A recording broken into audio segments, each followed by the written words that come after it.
Good morning, evening, afternoon, everyone. My name is Mark. And I'm Zoe. And we are the Board Adventurers, back to you in Studio Z to do another Late to the Game. We are doing another big one today. We're doing Sleeping Gods, a 1 to 4 player game designed by Ryan Lockett and published by Red Raven. Now, Sleeping Gods is a story-driven game, and in a sense of how we're going to go into the arc of things, we're going to just show you the board. We're going to show you the player characters that you can take. We won't try to spoil anything in terms of the story because that's something you might want to discover on your own. Yeah. When you first start Sleeping Gods, you're going to be given a whole bunch of characters that you can take. So the first thing you're going to do is you're going to take out all these characters and you're going to divide all the characters evenly among all of the players playing. The captain, who's one of the players, is going to be shared amongst everybody. Then you're going to pull out the board. So you're first going to have your shipboard. You're going to set that up in the middle of the board, in the middle of the table, and you're going to pull out the book. And you're going to start off on page 2 of this book. In terms of the arc of this game, or the storyline behind it, is a bunch of people have been mysteriously transported into this world, and they're trying to find a way home. And every point that you go to, every choice that you make in this game is leading to the point of whether you can get home or not. So when it comes to the actual arc, you're going to be following this player board that's right here and given to you. Right? This is the shipboard, sorry. And the first thing you're going to do on anyone's turn is you're going to be taking a ship action, which is the top of this board here. You're going to pick one of them, and you're going to perform the actions on there. So a lot of the times they'll give you something like, it'll let you draw one ability card, and sometimes they'll give you command. Some actions will give you command based on the number that's on there, and some might let you get rid of fatigue, which we'll explain later in the game, in the review. Next, you'll do an event card. So there's an event deck that's predetermined, kind of like pre-shuffled in, and you're going to take that event and you're going to play it out and then make the choices and based on the card. After you resolve the event, then you can do 2 different actions, which is you can either travel, meaning that on this board, whenever you travel, you can move from one space to an adjacent space past the dotted line. The second you can do is explore. So explore is at the location where the ship is on the board. You can take one of the numbers that's on that space, and you can read the scenario in the book. The third thing you can do is you can go to the market. The market involves having a space that has this symbol right here. Right?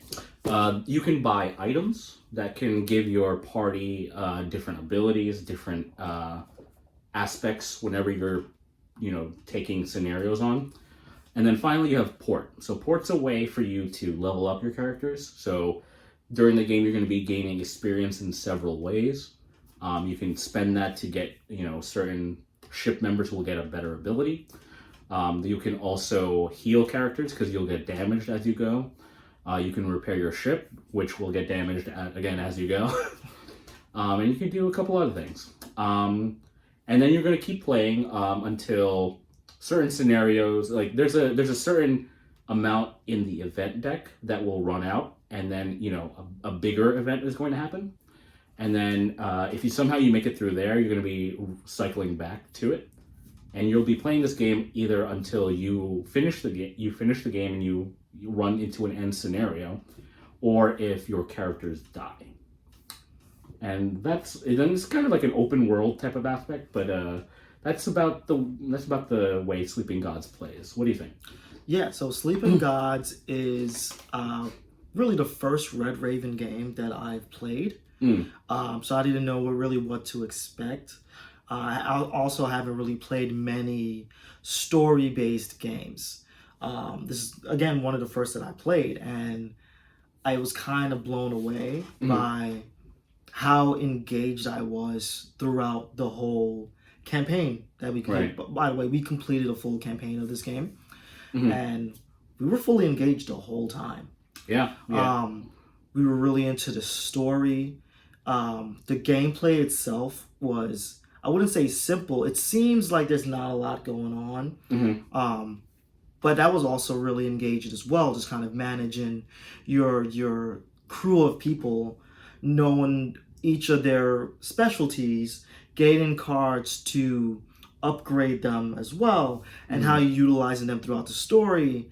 And just kind of like it was really exciting to explore location and read what is happening. Right. And just kind of seeing how far that can go. I know we don't really want to go into the story and spoil aspects of it or each location what it shows, but it's kind of unpredictable what you're gonna get. Right. There were times that we were really shocked by the decision that we've had to make or what the game is asking us to do, because you get yourself into a groove with the game and kind of it's like, oh, this is what the game is, and you get to a scenario and you're like, oh, didn't even know this aspect is in this game at all. Right. There's things that pop up, creatures that pop up. So many new things happen throughout the game that I really enjoyed. Right.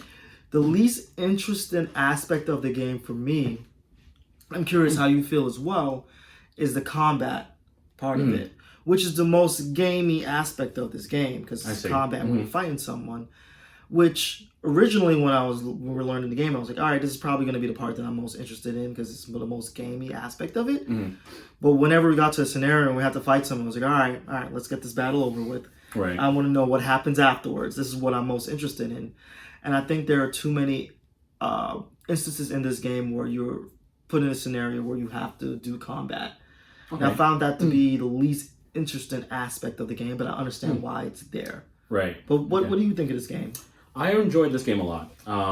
I had already, unlike you, I had already played a Red Raven game. I had played Above and Below. Yeah. And I went in expecting it to be more similar to that. And Above and Below for me was an okay game. But Sleeping Gods kind of elevated what Ryan Lockett's storytelling abilities, I think, were in Above and Below, because I dove right into kind of the storyline from the very beginning. Yeah. So I want to say, in terms of what we've done for this, is we followed the main storyline.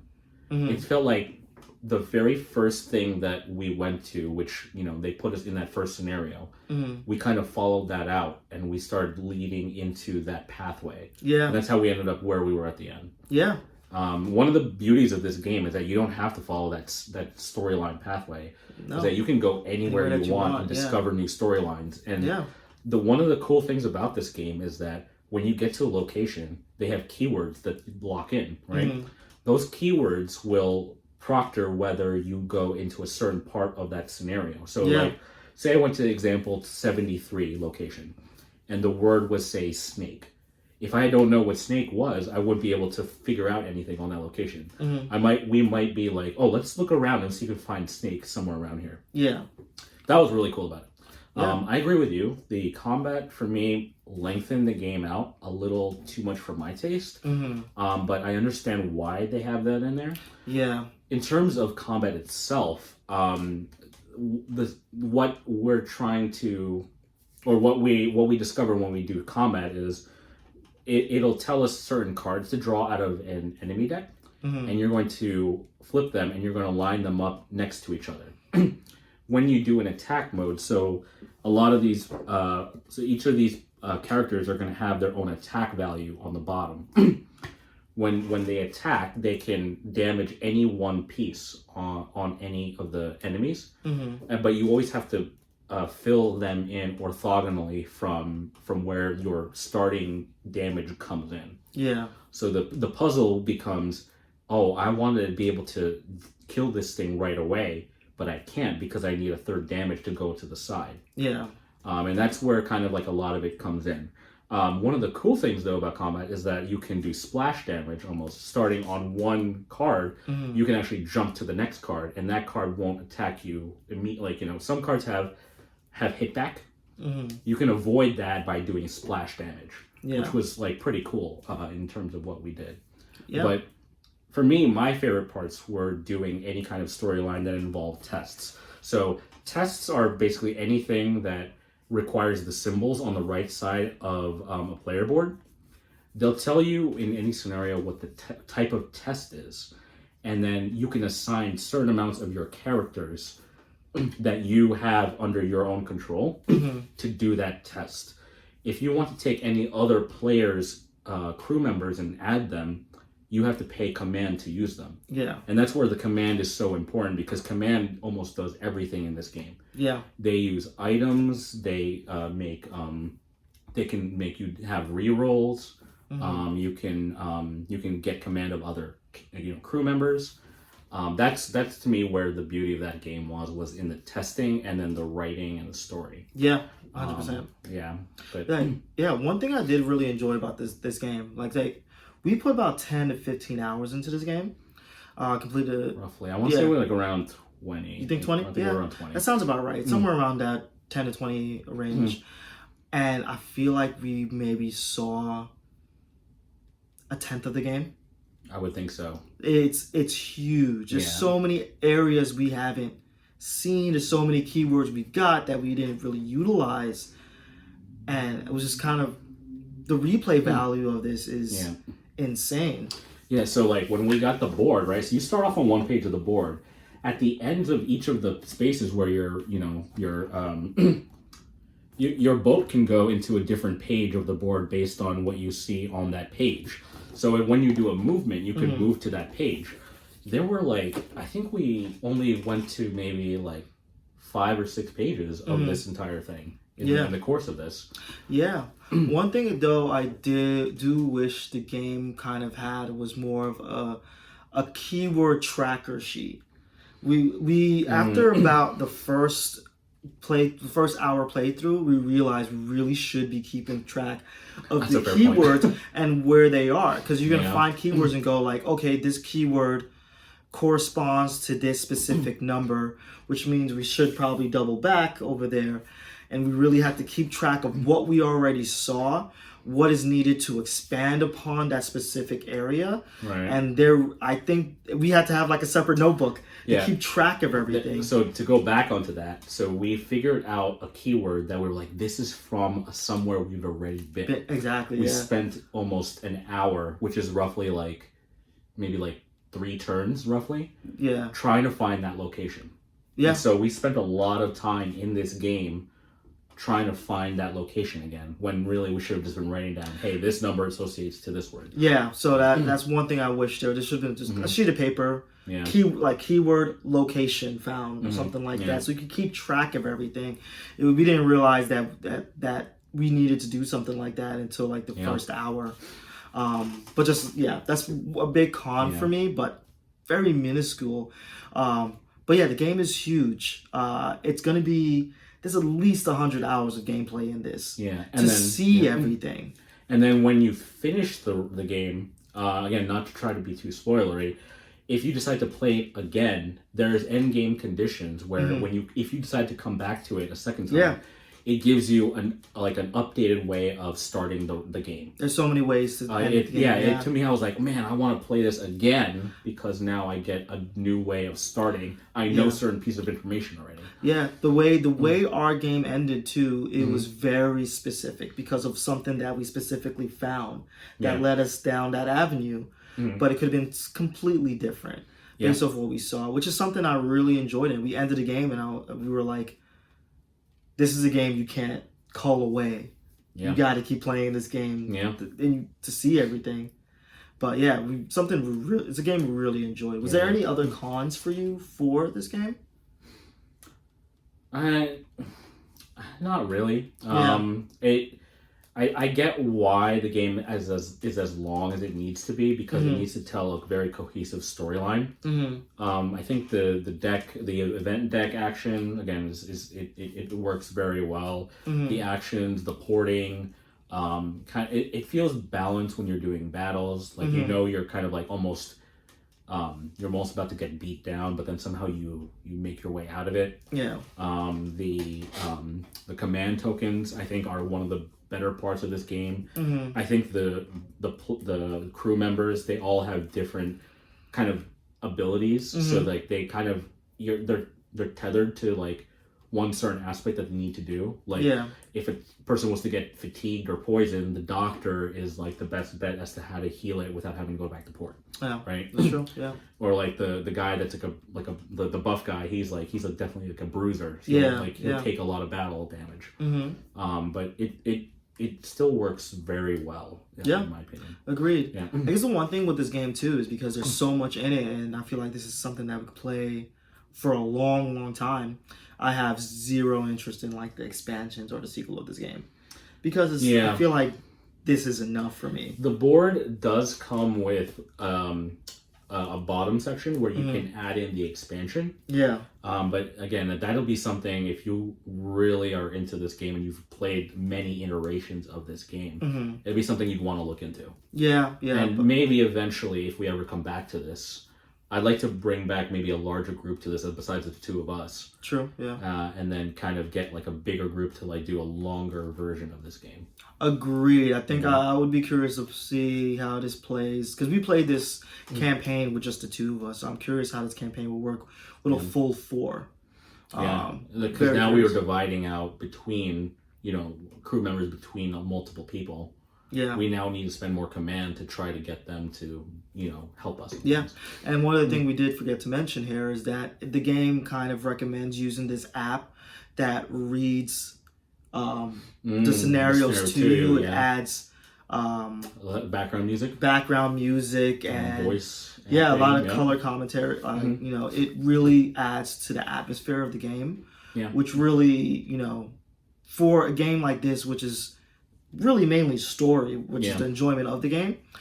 I do recommend if you're going to play this to utilize that app for this game. Yeah. But yeah, in terms of a buy, skip, or play, where does this rank for you? This game surprised a lot out of me because I wasn't blown away originally with Above and Below.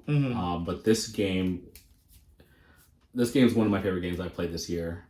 This is definitely going to be on the buy. On that line of buy and play. I will say the one thing I like looking at it in my mind is that it's more of like a one-time play.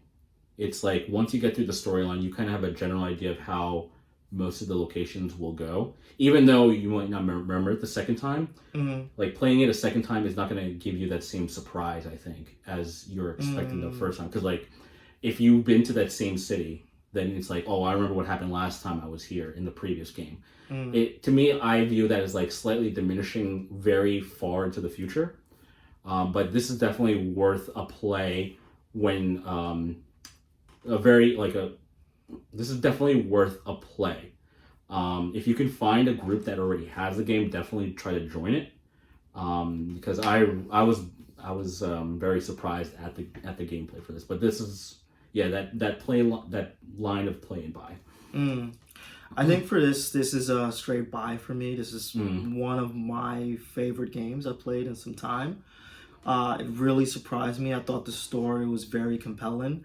I think the replay value of this game is the one of the best replay values in a lot of board games. And I just think this is one of the best games I've played in a long time. Even the combat, which is not my favorite part of the game, is still decent. Yeah. It's still good. It's just not why you want to play this game. I just think it's one of the best games I played. Maybe if I played more story-based games, this will kind of go down a little bit for me. But right now, this is a straight buy for me. I feel like if you're a board gamer or interested in board games, this is a game you should play or should have in your collection. Yeah. Cool. No, it's not one of those games that you can really even like if you had a con or something, you can't really go and play it because the game will take such a long time to flush out the plot. Yeah, it's something that you should have like a dedicated group to, and then every time you meet up, just set up from where you have it, and then let it go. Yeah, that's another thing to mention too. There's a lot of games that are essentially lifestyle games. I don't know if I would consider this a lifestyle game. This is a lot shorter than something like Gloomhaven, but there's a lot of games that's asking you to dedicate a lot of time, have a dedicated group of players. this is on the shorter end, 10 to 20 hours for one playthrough. Yeah, But I think yeah. this is better than a lot of the lifestyle games that we've played. Yeah, I would think so So- too. It's also a little more palatable, right? Because Yeah, the art style yes. is a little bit more poppy. Mhm. You get more enthralled into the world that it is in, and yeah, to be honest, they catch you in that first scenario. Yeah, Like it's immediately like, oh, I got to figure out how to do this, yeah. and then it just opens up from there. It is, yeah, it's great. Yeah, cool. Oh, that is our review of Sleeping Gods. Let us know your thoughts down below, and we'll see you on the next adventure.